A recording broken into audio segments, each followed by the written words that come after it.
When Frank woke up that morning, he didn't know it would be the last time he could hear his wife's voice because someone had decided to update his life.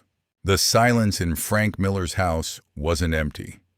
It was heavy, thick, pressing against the walls of the small suburban home in Chicago like deep water. For 74 years, Frank had learned to live with many kinds of silence. The silence of the workshop when the saw stopped spinning, the silence of the dinner table after the kids moved out, the silence of a hospital room at 3 a.m. But this silence was different. This silence was hungry. It wanted to swallow him whole. Frank had only one weapon against it. Every morning at exactly 8 a.m., he would shuffle to his worn leather armchair, pick up his landline phone, and dial his own cell number. Not to check messages, not to hear what someone had to say, but to wait for the automated greeting. "Hi, you've reached Frank and Martha. We can't come to the phone right now, probably chasing the grandkids. Leave a message," her voice. Raspy from years of Marlboro Reds, she quit too late. Laughing at the end. Alive. That 17-second recording was the only proof Frank had that Martha Miller had existed in this house, that she wasn't just ash in an urn on the mantelpiece. But on Tuesday, November 14th, 2023, when Frank dialed the number, Martha didn't answer. Instead, a cold, soulless, robotic voice spoke, "Welcome to your upgraded Verizon digital voicemail system. To activate your account, please enter the 6-digit verification code sent to your registered email address." Frank's hand went numb. The receiver slipped from his grip, dangling by its spiral cord, swinging like a pendulum, counting down to disaster. He didn't know it yet, but he had just become a casualty in a war he didn't even know was being fought. A war called the digital divide. What happens when the technology meant to connect us becomes the very thing that erases us? Imagine being deleted, not by death, not by disease, not by time, but by an update, a software patch, a migration to the cloud. Frank stared at his smartphone, a device his daughter had forced on him 3 years ago. The old voicemail icon was gone. In its place, a sleek blue wave symbol pulsed mockingly. He tapped it with a shaking finger. A login screen appeared. Enter email and password. Frank felt his chest tighten. He didn't know his password. Martha had set everything up. She was the one who understood Netflix, online banking, Facebook. Frank understood wood grain, measuring twice, cutting once. He tried typing Martha 1950. Red text flashed, access denied. He tried Frank and Martha, access denied. M&F 2010, access denied. The screen turned crimson. Account locked. Too many failed attempts. Reset via two-factor authentication. Two-factor authentication. The words looked like a foreign language, like military code, like the name of a disease he couldn't pronounce. Critical warning for viewers. Right now, 22 million older Americans lack either broadband access or the digital literacy to navigate systems like this, while younger generations breeze through passwords and security codes. Seniors are being locked out of their own lives. Photos, emails, banking, medical records, all trapped behind walls of verification they can't climb. But Frank wasn't ready to give up, not on Martha, not on her voice.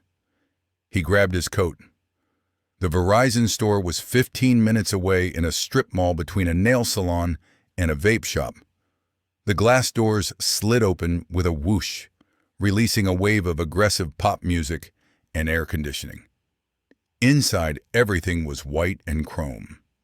Tablets hung on walls like trophies. A young man, couldn't be older than 22, approached with a device strapped to his hand like a futuristic weapon. His name tag said Braden. Frank cleared his throat. "I need help with my voicemail. I can't, I can't hear my wife anymore. Braden didn't look up from his screen. Okay, sir. Let me pull up your account. Phone number? Frank recited it. Tap, tap, tap. All right. Looks like you were migrated to our 5G cloud server infrastructure last night. Legacy voicemails are archived, but you'll need to authenticate your identity first. Authenticate? Frank's voice cracked. I just want to hear her. Braden sighed, the kind of sigh that said he'd explained this 1,000 times to 1,000 confused old people. It's not about what you want, sir. It's about security protocols. Do you have the Google Authenticator app installed? Frank shook his head. No? Okay, then we sent a 6-digit code to your recovery email. What email? The one on file. m.miller88@yahoo.com. Frank felt his knees buckle. That's Martha's email. She's dead. I don't have the password. Braden finally looked up. For a brief moment, something human flickered in his eyes. Pity. Maybe recognition that this wasn't just about technology. But then it vanished, replaced by the cold efficiency of corporate policy. Sir, without two-factor verification, I legally cannot access the account. It's to protect you from hackers and identity theft. Protect me? Frank's voice rose loud enough to turn heads. You're not protecting me. You're burying her. The words hung in the air. Other customers stared. Braden stepped back slightly, his hand hovering near a button that probably called security. Lesson for all viewers. This is the terrifying reality of digital legacy. If you don't share your passwords with trusted family members or set up a legacy contact in your Apple, Google, or Facebook settings, your entire digital existence dies with you. Photos, emails, voice memos, messages, all of it locked forever behind encrypted walls. Most people don't even know these settings exist until it's too late. Write down your passwords. Use a password manager like LastPass or 1Password that allows emergency access. Tell someone you trust where your digital keys are hidden. Frank stumbled out of the store. The parking lot shimmered in the November sun, heat waves rising from the asphalt, even though the air was cold. He sat in his 2005 Ford F-150, hands on the steering wheel, not moving. A new kind of loneliness wrapped around him, modern isolation, where you're surrounded by phones and screens and connectivity, but you cannot connect to the one voice you need. That night, Frank made a decision that would nearly destroy everything he had left. He couldn't sleep. The silence was unbearable now, because it wasn't natural silence. It was the silence of something stolen. At 2:37 a.m., he got up and went to the old desktop computer in the spare bedroom. He typed into Google, "How to recover voicemail without password." The search results were a minefield. Sponsored ads screamed promises. Instant recovery. Unlock any account. 24/7 tech support. Frank clicked the first result that looked official. A website with a blue check mark and a picture of a friendly woman in a headset. A chat box popped up immediately. Tech support agent. Sarah here. How can I help you today? Frank's fingers hunted and pecked across the keyboard. My wife died. I need her voicemail. The company locked me out. The response was instant. I'm so sorry for your loss, sir. We specialize in data recovery for situations exactly like this. I can help you bypass the authentication firewall, but I'll need remote access to your device. Is that okay? Relief flooded through Frank like warm water. Finally, someone who understood, someone who cared. He clicked the link Sarah sent. A program called TeamViewer downloaded. He watched as his mouse cursor started moving on its own, guided by invisible hands hundreds or thousands of miles away. "Perfect," Sarah typed. "Now I need you to log into your bank account so I can verify your identity and process the small recovery fee. Just $4.99. Frank hesitated. Something felt wrong. But the thought of losing Martha's voice forever pushed the doubt away. He typed in his username, his password. The screen went black. Then a skull and crossbones appeared, bright green against the darkness, pulsing like a heartbeat.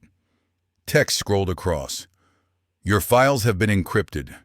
Pay $500 in Bitcoin within 48 hours or lose everything. Instructions below." Frank ripped the power cord from the wall so violently that sparks shot from the socket.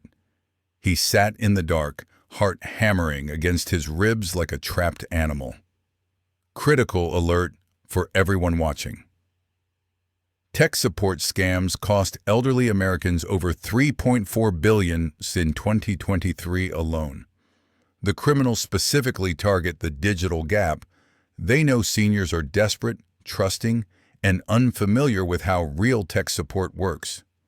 Remember, real companies never ask for remote access, never ask for payment via gift cards or Bitcoin, never contact you first through pop-up chats. If someone offers to help you recover data, hang up and call the official company number from their website, not from the caller ID. Frank had been hit. He'd exposed not just his voicemail, but his bank account, his identity, everything he and Martha had built in 47 years of marriage. He sat on the floor of the spare bedroom until sunrise, too ashamed to move, too terrified to call anyone. He felt obsolete, a relic, a cassette tape in a world of streaming. But sometimes help comes from the most unexpected places. The next morning, a knock came at the door. Frank considered not answering, but the knock was persistent, gentle. He opened it to find Mrs. Eleanor Higgins from next door, holding a Tupperware container of banana bread. She was 68, a retired librarian with gray hair pulled into a practical bun. "I saw your lights on all night, Frank," she said, her voice firm but kind. "What's wrong?" Frank looked at her, and something inside him cracked. Pride crumbled. He told her everything: the voicemail, the store, the scam, the ransomware. Eleanor didn't offer pity. She offered action. "First things first," she said, marching to his landline. "Call your bank. Now." With Eleanor guiding him, Frank froze his accounts. Then she turned her attention to the phone company. "These corporations make things complicated on purpose," she muttered, "but they always leave a backdoor for themselves." She didn't use the app. She didn't use the website. She called the customer service line. But instead of pressing the automated options, she started shouting random words. "Representative, human, agent, operator, help!" She was triggering the system's frustration algorithm, forcing it to route her to a real person. After 12 minutes of hold music, a human voice answered. Eleanor put on what Frank would later describe as her nuclear librarian voice, the tone that had once silenced rowdy teenagers from across an entire library. "I am assisting an elderly widower who has been locked out of his late wife's memorial voicemail due to your forced system upgrade. If this matter is not resolved immediately, I will be filing complaints with the FCC, contacting the local news, and posting on every senior advocacy forum I can find about how your company deletes the memories of grieving elderly customers." There was a long pause. Then, "Please hold for a supervisor." 10 minutes later, a different voice came on. Older, wearier, more human. "Mr. Miller, this is Janet, customer care supervisor. I've reviewed your case. I'm very sorry for what happened. I can reset your voicemail PIN using your social security number and your last billing amount. Do you have those? Frank's hand shook as he recited the numbers. Information from the analog world, the world he understood. Okay, Janet said softly. Your new PIN is 1950. That's the year your wife was born, according to your account notes. She set it up that way. Frank's eyes filled with tears. Martha had thought of him, even then, even years ago, knowing he might need something simple to remember. Eleanor handed him the phone. Go ahead, Frank. Frank dialed his number. This robot voice asked for his PIN. He entered 1950 with trembling fingers.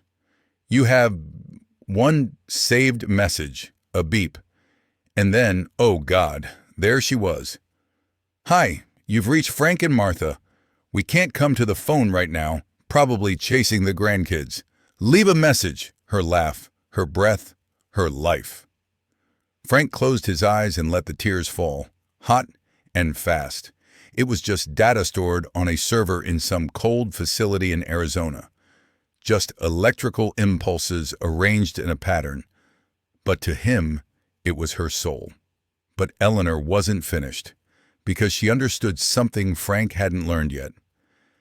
That afternoon, she returned with a small device, an old-fashioned digital voice recorder, the kind reporters used before smartphones. Frank, she said seriously, the cloud doesn't belong to you. It belongs to the company. If they go bankrupt tomorrow, if they change the rules again, if there's another upgrade, this disappears. You need a backup that nobody can touch. She connected a cable from the phone's headphone jack to the recorder. She played the voicemail on speaker and hit the red record button. The sound transferred, Martha's voice traveling from digital cloud to physical device, from rented space to owned space. 17 seconds of sound waves captured in plastic and circuitry that Frank could hold in his hand. Essential advice for everyone. Never trust the cloud with your most precious memories. Companies can shut down. Accounts can be hacked. Terms of service can change overnight. Always create a cold storage backup, an external hard drive, a USB stick, even a voice recorder that isn't connected to the internet. Your memories should be in your hands, not in a server farm you'll never see. Frank held the recorder. It was cheap plastic, light as air, but it held the weight of his entire world.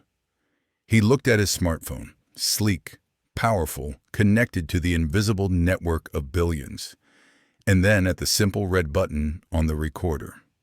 He understood now. The digital world offered convenience, yes, speed, efficiency. But it demanded a price, control. It demanded you surrender your life to algorithms and updates and authentication codes. For a brief moment, he had almost lost the last echo of his wife to a system that didn't care whether he lived or died, only whether he paid his monthly bill. Frank placed the recorder on the mantelpiece next to Martha's urn, and for the first time in 6 years, he felt something close to peace. He didn't call the number anymore. He didn't need to. Every evening at sunset, he would sit in his chair, press the button on the silver recorder, and Martha would speak. No passwords, no verification codes, no updates. Just her voice, preserved not in the cloud, but in his home, in his hands, permanent and real. But the story of the digital divide doesn't end with one man's victory. It's happening right now to millions. According to the Pew Research Center, 27% of adults over 65 don't use the internet at all. Of those who do, 73% need help setting up new devices, 55% feel overwhelmed by technology, and 42% worry about online scams. Every single day, seniors are locked out of banking, medical portals, government services, and family photos because the digital world moves faster than they can learn. The divide isn't just about access to technology, it's about being erased by it. And the scammers know it. They're hunting right now. Elder fraud has become a $28 billion industry. Voice cloning AI can now replicate a loved one's voice from just 3 seconds of audio. Fake tech support pop-ups are more sophisticated than ever. Phishing emails look identical to real bank notices. The weapons have evolved, but the targets remain the same. People like Frank, who grew up in a world of handshakes and trust, now forced to navigate a digital landscape built on suspicion and verification. So what can you do? How do you protect yourself and your loved ones? Practical steps to survive the digital divide. 1. Password management. Use a physical notebook to write down passwords. Yes, experts say this is insecure, but for seniors, a notebook locked in a drawer is safer than forgotten passwords in their head. Or use a password manager like LastPass with a trusted family member as emergency contact. 2. Legacy contacts. Right now, not tomorrow, right now, set up legacy contacts in your Apple ID, Google account, and Facebook settings. This allows designated people to access your accounts if something happens to you. 3. Two-factor authentication. If you must use 2FA, choose text message verification over authenticator apps. It's slightly less secure, but far more user-friendly for seniors. 4. The tech support rule. Repeat after me. Real tech support never calls you first. Real companies never ask for gift cards, Bitcoin, or wire transfers. If someone demands remote access to fix your computer, it's a scam. MIPS, backup everything. External hard drives cost $50. USB drives cost $10. A voice recorder costs $20. These physical backups are worth infinitely more than cloud storage you might lose access to tomorrow. 6. Find your Eleanor. Identify one tech-savvy person you trust completely. A neighbor, a friend, a relative. Give them your passwords in a sealed envelope in case of emergency. You're not being paranoid. You're being prepared. Because technology should serve humans, not erase them. As night fell over Chicago, the blue glow of screens flickered in living room windows across the neighborhood, connecting millions of people to the vast, invisible network. But in Frank Miller's house, the lights were warm and yellow. He sat in his worn leather chair, the voice recorder on his lap, and pressed play. "Hi, you've reached Frank and Martha." The sound filled the room.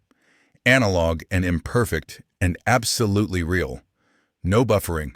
No, "Are you still listening?" No authentication required. Just love, preserved in the simplest way possible. Frank wasn't just a widower anymore. He was a survivor of the digital age. He had learned that in a world racing towards the future, sometimes the only way to protect the past is to hold it in your own hands, offline, safe from the updates and the hackers and the corporations that see human memory as just another product to monetize. He had learned that being connected means nothing if you're disconnected from what matters most. The digital divide is real. It's widening every single day. The question is, which side will you be on? Will you be the person who helps bridge the gap, like Eleanor? Will you be the one who takes the time to teach, to explain, to translate the digital world for those who grew up in an analog age?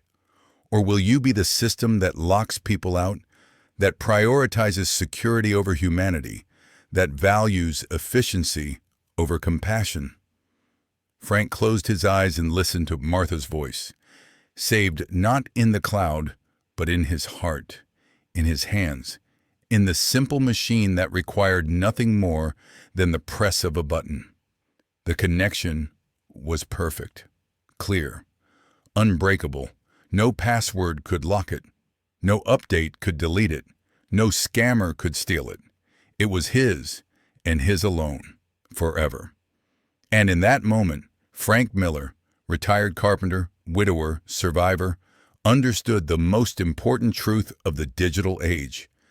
The things that matter most can't be stored in the cloud.